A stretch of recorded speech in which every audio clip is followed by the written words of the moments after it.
Hello dear friends, कैसे हैं आप सभी लोग। आपका मेरे यूट्यूब चैनल पे स्वागत है। आशा करता हूं कि आप सभी लोग बहुत बढ़िया होंगे और हमारे चैनल ओनली स्टडी पॉइंट में आपका स्वागत है।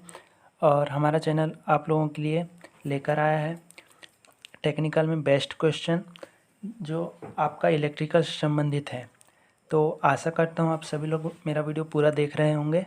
और अगर आप लोगों ने मेरे पुराने वीडियो नहीं देखा है जिसमें हमने प्रारंभिक विद्युत चालक, कुचालक और अर्धचालक तथा सेकंड वीडियो में हमने आवेश, वोल्टेज और करंट के बारे में डिफाइन किया था, तो आज हम रेजिस्टेंस के बारे में देखेंगे। उससे पहले मैं आपको बता दूं, अगर आप लोगों ने मेरा चैनल सब्सक्राइब नहीं किया है तो चैनल सब्सक्राइब कर लीजिए और साथ ही बेल आइकॉन के बटन को दबा दीजिए। और वीडियो अगर आपको पसंद आता है तो लाइक और शेयर करना ना भूलें। चलिए स्टार्ट करते हैं। आज हम रेजिस्टेंस के बारे में विस्तार से देखेंगे और आप लोगों से भी यही उम्मीद रहेगी कि आप लोग वीडियो पूरा देखें, क्योंकि वीडियो में रेजिस्टेंस से संबंधित जितने भी क्वेश्चन अगर आप लोगों के हर एग्ज़ाम में अगर आते हैं तो सारे आपके क्वेश्चन कवर होंगे इसमें, क्योंकि हमने सारे रेजिस्टेंस के बारे में क्लियर इसमें किया है और आगे न्यूमेरिकल क्वेश्चन भी हमने कवर किया है। तो आशा करता हूँ कि सभी लोगों को ये वीडियो बहुत पसंद आएगा। और इससे बाहर मेरा जहाँ तक मानना है कि रेजिस्टेंस इससे बाहर क्वेश्चन नहीं आएंगे। तो आप लोगों से यही उम्मीद रहेगी कि वीडियो आप लोग पूरा देखें। चलिए स्टार्ट करते हैं रेजिस्टेंस के बारे में। तो सभी लोगों को पता होगा कि रेजिस्टेंस क्या होता है। चलिए स्टार्ट करते हैं। किसी भी पदार्थ का वह गुण जो करंट के मार्ग में बाधा उत्पन्न करता है उसे रेजिस्टेंस कहते हैं। सभी को पता है डेफिनेशन, किसी भी पदार्थ का वह गुण जो करंट के मार्ग में बाधा उत्पन्न करता है उसे रेजिस्टेंस कहते हैं। रेजिस्टेंस को आर से प्रदर्शित किया जाता है और इसका मात्रक जो है वो ओम है। ठीक है, सभी को पता है। तो चलिए, आप लोगों को पता है कि इसका जो मात्रक है वो ओम है ना। तो इसका मात्रक, रेजिस्टेंस का मात्रक क्वेश्चन एग्जाम में पूछता है, तो इसका मात्रक क्या है? ओम। ठीक है, और इसे आर से हम प्रदर्शित करते हैं। इतना सभी को पता। चलिए आगे देखते हैं। नेक्स्ट बोल रहा है प्रतिरोध परिपथ में निम्न कार्य करता है।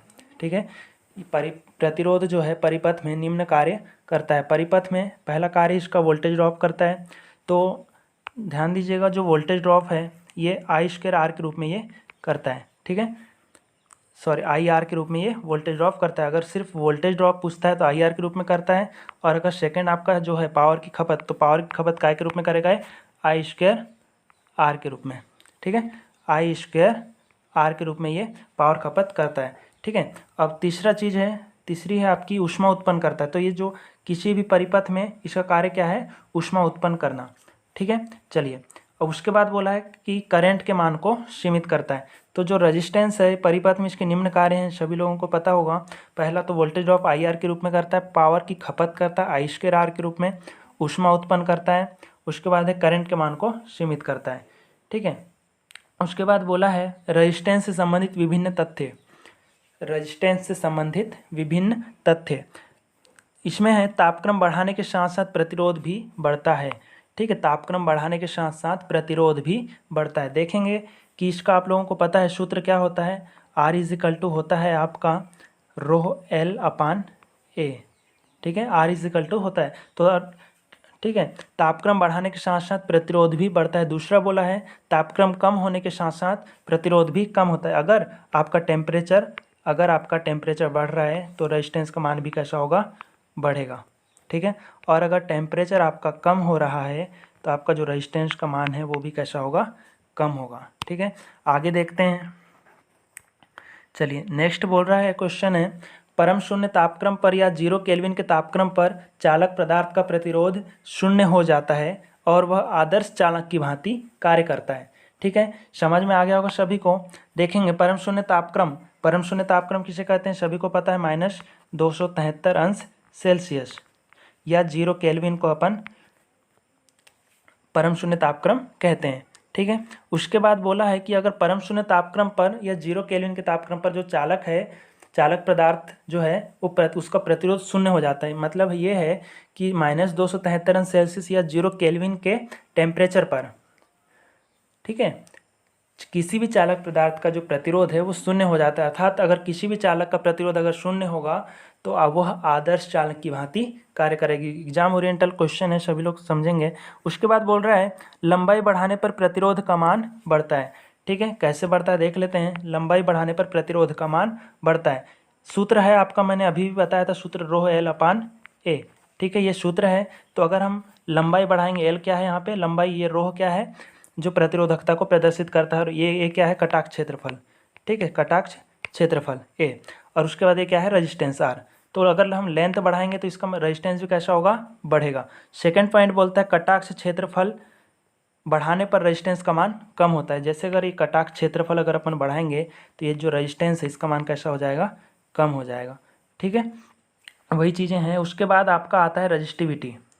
रजिस्टिविटी क्या है, सभी लोग को पता होगा, प्रतिरोधकता या विशिष्ट प्रतिरोध को ही हम रजिस्टिविटी कहते हैं या स्पेसिफिक रेजिस्टेंस कहते हैं। ठीक है, प्रतिरोधकता बोलो आप या स्पेसिफिक रेजिस्टेंस बोलो या रजिस्टिविटी बोलो या विशिष्ट प्रतिरोध बोलो, वो एक ही है, कन्फ्यूज़ नहीं होना है। उसके बाद बोल रहा है किसी भी पदार्थ के घन मीटर के सम्मुख फलक के मध्य का प्रतिरोध विशिष्ट प्रतिरोध कहलाता है। ठीक है, सभी को समझ में आ गया होगा। तो अगर डेफिनेशन आप लोगों से तो खैर पूछता नहीं है, यहाँ से मोस्ट इंपॉर्टेंट चीज़ क्या है, प्रतिरोधकता को रो से प्रदर्शित करते हैं। ठीक है, प्रतिरोधकता को रो से प्रदर्शित करते हैं। उसके बाद बोल रहा है इसका मात्रक मोस्ट इंपॉर्टेंट है, कई एग्जाम में पूछता है, चाहे रेलवे की हो, लोको पायलट की हो या टीओ हो, तो इसका मात्रक पूछता है। तो इसका मात्रक क्या है, ओम मीटर। दूसरा इसका एक मात्रक होता है ओम सेंटीमीटर, भी इसका एक मात्रक होता है। ठीक है, ओम सेंटीमीटर। ठीक है, कंफ्यूज नहीं होइएगा आप लोग। उसके बाद नेक्स्ट बोल रहा है वो किसी भी चालक की प्रतिरोधकता या विशिष्ट प्रतिरोध उस चालक के आंतरिक संरचना या चालक की प्रकृति पर निर्भर करता है। मोस्ट इंपॉर्टेंट है ये जो पॉइंट है आपका। चलिए, ये जो पॉइंट है, इतना पॉइंट मोस्ट इंपॉर्टेंट है आप लोगों के लिए। ठीक है, किसी भी चालक की जो प्रतिरोधकता है या उसका जो विशिष्ट प्रतिरोध है वो पदार्थ की आंतरिक संरचना या चालक की प्रकृति पर निर्भर करता है, ना कि उसकी लंबाई या उसके कटाक्ष क्षेत्रफल पर।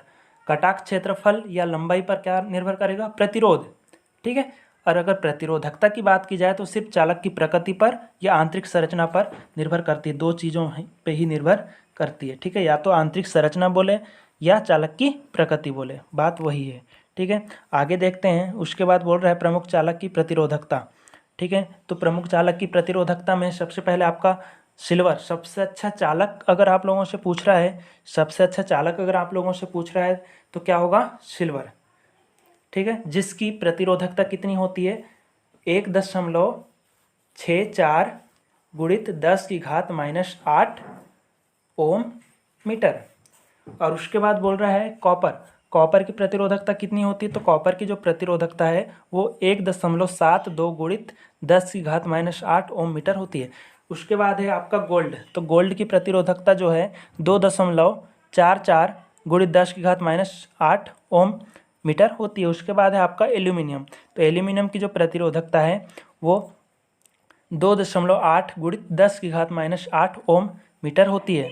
ठीक है, चलिए, अधिकतर हर एग्जाम में यहाँ से एक ना एक क्वेश्चन आता है, तो इनको याद रख लीजिएगा। Silver copper gold aluminium, line से इनका क्रम है, और इनकी खास करके इनकी प्रतिरोधकता या विशिष्ट प्रतिरोध पूछता है। तो यहाँ पे लिखा हुआ है, आप लोग अच्छे से इसको लिख लीजिएगा। इसका जो कंफर्म जो ये है आंकड़ा है यही है। ठीक है, कई बुक में कई चीज़ें दी है, बाकी आपका एक्यूरेट आंकड़ा है, इसे आप देख लीजिएगा। ठीक है, उसके बाद हम आगे देखते हैं। तो हम आगे प्रतिरोधकता की बात करते हैं। तो दिया हुआ है प्रतिरोधकता या रजिस्टिविटी। मान लीजिए किसी चालक का प्रतिरोध R है, लंबाई L है तथा इसका अनुप्रस्थ काट का क्षेत्रफल A है। प्रयोगों से निष्कर्ष निकाला गया है कि चालक का प्रतिरोध इसकी लंबाई L के समानुपाती होता है तथा अनुप्रस्थ काट के क्षेत्रफल के व्युत्क्रमानुपाती होता है। ठीक है, चलिए, फार्मूला भी लिखा हुआ है, किसी को कंफ्यूज होने की ज़रूरत नहीं है। आपका ये फार्मूला है, ये रेजिस्टेंस है। ठीक है, स्पष्टली चीज़ें दी हुई है।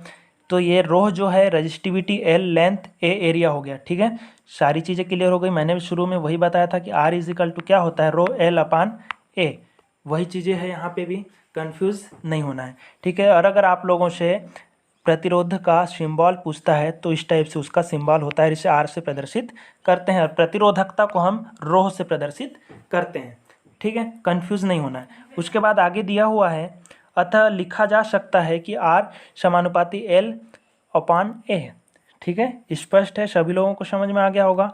समानुपाती चिन्ह अगर अपन हटाते हैं तो रो, ठीक है, समानुपाती का हम अगर चिन्ह हटाएंगे तो क्या होगा, रो एल अपान ए। बात वही है, स्पष्ट है, सभी लोगों को समझ में आ गया होगा।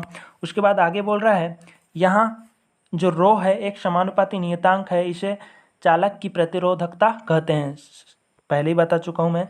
उसके बाद आगे देखते हैं, दो भिन्न भिन्न पदार्थों के प्रतिरोध समान हो सकते हैं, लेकिन दो भिन्न भिन्न पदार्थों की प्रतिरोधकता समान नहीं हो सकती। ठीक है, बहुत अच्छा क्वेश्चन है, समझिएगा। दो भिन्न भिन्न पदार्थों की प्रतिरोध समान हो सकते हैं, ठीक है।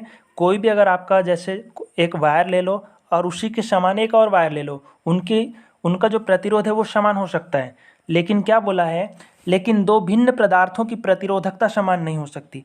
ठीक है, अगर दो भिन्न पदार्थ हैं उनकी प्रतिरोधकता समान नहीं हो सकती। हमने ऊपर देखा था, कॉपर की प्रतिरोधकता अलग थी, सिल्वर की अलग थी, गोल्ड की अलग थी, एल्यूमिनियम की अलग थी। बात वही है, ठीक है। उसके बाद बोल रहा है, प्रतिरोधकता का मान पदार्थ की प्रकृति पर निर्भर करता है और अलग अलग चालकों के लिए इसका मान अलग अलग होता है। ठीक है, तो वही चीज़ें मैंने भी वही बताया आप लोगों को कि जो प्रतिरोधकता है इसका जो मान है वो पदार्थ की प्रकृति पर निर्भर करता है, या पदार्थ की आंतरिक संरचना बोलो या पदार्थ की प्रकृति बोलो, बात एक ही है। ठीक है, कंफ्यूज नहीं होना है। उसके बाद बोल रहा है, प्रतिरोधकता का मान ताप पर भी निर्भर करता है। प्रतिरोधकता किसी पदार्थ का वह गुण जो यह दर्शाता है कि वह कितनी तीव्रता से धारा के प्रवाह का विरोध करेगा। ठीक है, मोस्ट इंपॉर्टेंट पॉइंट है ना। डेफिनेशन पूरी आपकी निकल के आ जाती है इतने में से ही।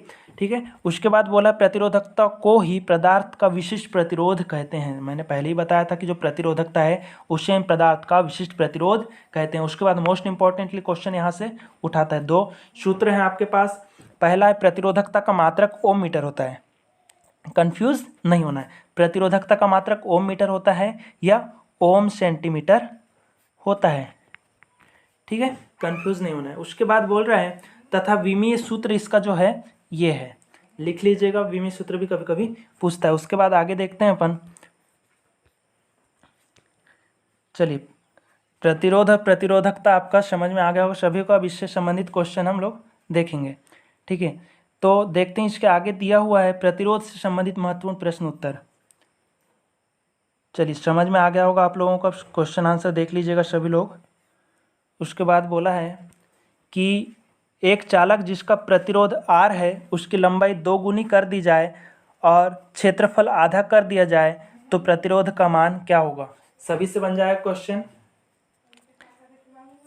ठीक है, एक चालक जिसका प्रतिरोध R है उसकी लंबाई 2 गुनी कर दी जाए और क्षेत्रफल आधा कर दिया जाए तो प्रतिरोध का मान क्या होगा। सभी से बन जाएगा, आशा करता हूँ कि सभी लोग इसका आंसर सही देंगे।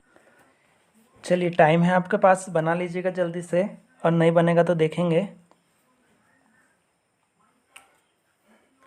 और आंसर सभी लोग कमेंट कीजिएगा ना।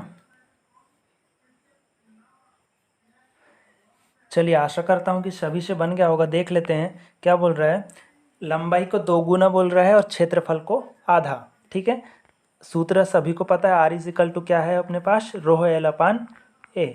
ठीक है, तो देख लेते हैं,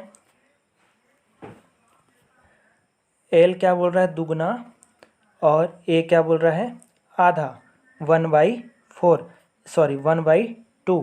तो जब ये नीचे का जो 2 है ऊपर चला जाएगा तो कितना हो जाएगा अपने पास 4, और आर जैसा का वैसा, तो कितना आ जाएगा आपका 4R। सभी से बन गया होगा। चलिए आगे देखते हैं, पृथ्वी का प्रतिरोध है। ठीक है, पृथ्वी का प्रतिरोध है, तो सभी को पता होगा कि जो पृथ्वी है उसका प्रतिरोध कितना होता है। ठीक है, चलिए बताइएगा सभी लोग कि पृथ्वी का प्रतिरोध कितना होता है।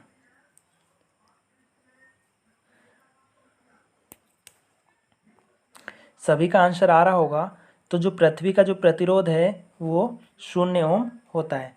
ठीक है, तो आपका आंसर डी हो जाएगा, 0 ओम। चलिए नेक्स्ट क्वेश्चन देखते हैं। क्वेश्चन है, निम्नलिखित में से किस पदार्थ की प्रतिरोधकता सबसे कम होगी। निम्नलिखित में से किस पदार्थ की प्रतिरोधकता सबसे कम होगी। ऑप्शन आपके पास है नीचे, कॉपर है पहला, सिल्वर, सीसा, मरकरी। हमने प्रतिरोधकता पहले ही पढ़ चुके हैं, सभी लोगों का आंसर आना चाहिए। पहला है कॉपर, दूसरा सिल्वर, तीसरा सीसा, चौथा मरकरी। ठीक है, आशा करता हूँ कि सभी का इसका आंसर सही होगा। तो देख लेते हैं इसका आंसर क्या आ जाएगा आपका, सिल्वर। तो सिल्वर की चालकता उच्च होती है, तो इसका प्रतिरोधकता कैसी होगी, निम्न। ठीक है, चलिए आगे देखते हैं। नेक्स्ट क्वेश्चन बोल रहा है, जब धारा I समय t के लिए प्रतिरोधक R से गुजरती है तब प्रयुक्त विद्युत ऊर्जा निम्नलिखित द्वारा निर्धारित की जाती है। ठीक है, इसका ऑप्शन नहीं दिया हूँ मैंने, सभी को आंसर बन जाएगा। सिर्फ सूत्र लगेगा आपका I T और R, जिस सूत्र में आते हैं विद्युत ऊर्जा के, वही सूत्र आप लोगों को लगाना है। ऑप्शन नहीं दिया हूँ मैंने, जानबूझ के नहीं लिखा है मैंने, सभी से बन जाएगा। चलिए टाइम है आपके पास, कोशिश कीजिएगा।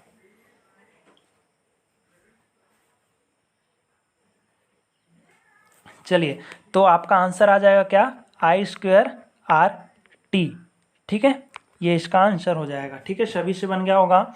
I²RT इसका सूत्र होता है विद्युत ऊर्जा का। चलिए नेक्स्ट क्वेश्चन बोल रहा है वो विशिष्ट प्रतिरोध की इकाई है। विशिष्ट प्रतिरोध की इकाई है, पहला है ओम मीटर, दूसरा है ओम, तीसरा है मीटर, चौथा है सेंटीग्रेड। ठीक है,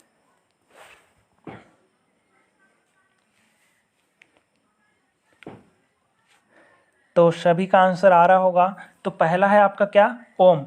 ओम मीटर काय का है, विशिष्ट प्रतिरोध का मात्रक क्या है, ओम मीटर। ये हो गया विशिष्ट प्रतिरोध का। तो ओम का है फिर रेजिस्टेंस का।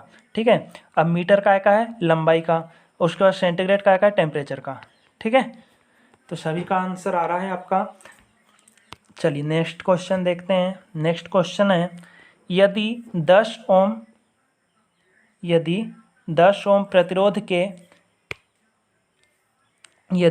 ओम प्रतिरोध के वायर को खींचने पर उसकी लंबाई दुगनी होती है तो उसका प्रतिरोध कितना होगा।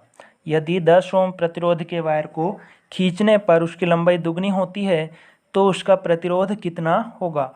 चलिए बताइएगा सभी लोग। चलिए इसका सूत्र मैं बता देता हूँ आप लोगों को। इसका सूत्र है N²R। ठीक है, ये इसका सूत्र है, सभी से बन जाएगा। सूत्र लगा दीजिएगा। N का मान आपका आ जाएगा, लंबाई दुगनी बोल रहा है 2, इसका स्क्वायर, और यहाँ पे R का मान कितना है 10। तो आंसर कितना आ जाएगा आपका 40। सभी से बन जाएगा, छोटा क्वेश्चन है। राइट आंसर क्या हो जाएगा इसका 40। ठीक है, चलिए आगे क्वेश्चन, नेक्स्ट क्वेश्चन देखते हैं। ये भी सेम उसी प्रकार का क्वेश्चन है। इसका सूत्र आपका क्या है, इसका सूत्र क्या लगेगा, बस वही सूत्र है आपका N²R। ठीक है, सभी से बन जाएगा, और नहीं बनेगा तो मैं कल बता दूंगा। ठीक है, नेक्स्ट वीडियो में देख लेंगे। आशा करता हूँ कि सभी से बन जाएगा। सिर्फ उसमें दुगना बोला था, इसमें क्या बोला है, आधा। तो n की जगह क्या रखना है आपको, 1/2 का स्क्वायर अपन, यहाँ पे r रहेगा। ठीक है, बन जाएगा सूत्र। सूत्र अभी सभी को पता है, N²R। मान क्या रखना है, 1/2 का स्क्वायर करना है, और यहाँ पे r का मान नहीं दिया है तो r को जैसा का वैसा। ठीक है, आपका आंसर आ जाएगा। चलिए और देख लेते हैं, मैं आंसर बता देता हूँ। इसका आंसर कितना आएगा, 4 ओम। ठीक है, नेक्स्ट क्वेश्चन देखते हैं। रेजिस्टेंस का प्रतीक और मात्रक है। रेजिस्टेंस का प्रतीक और मात्रक है बोला है। तो ठीक है, ये ऑप्शन है आपके पास, सभी के पास। ठीक है, R/ओम, S/ओम, R/ओम मीटर, ओम मीटर। तो रेजिस्टेंस को हम कैसे प्रदर्शित करते हैं, R से, और रेजिस्टेंस का मात्रक क्या है, ओम। ठीक है, तो आंसर क्या हो जाएगा आपका A। ठीक है, ये वाला। चलिए धन्यवाद आप लोगों का, सभी लोगों ने। आशा करता हूँ कि सभी लोगों ने वीडियो देखे होंगे। और अगर आप लोगों ने मेरा चैनल सब्सक्राइब नहीं किया है तो प्लीज़ रिक्वेस्ट है आप लोगों से कि चैनल सब्सक्राइब कर लीजिए, क्योंकि इसके बाद भी हम सारे क्वेश्चन कवर करेंगे टेक्निकल के। और जितनी भी टेक्निकल संबंधित एग्जामें हैं हम पूरा बेसिकली लेकर के चलेंगे लास्ट तक के। तो आशा करता हूँ कि सभी लोग वीडियो को, अगर आप लोगों को पसंद आ रहा है तो लाइक और शेयर करना ना भूलें, और प्लीज़ सब्सक्राइब ज़रूर करें। धन्यवाद।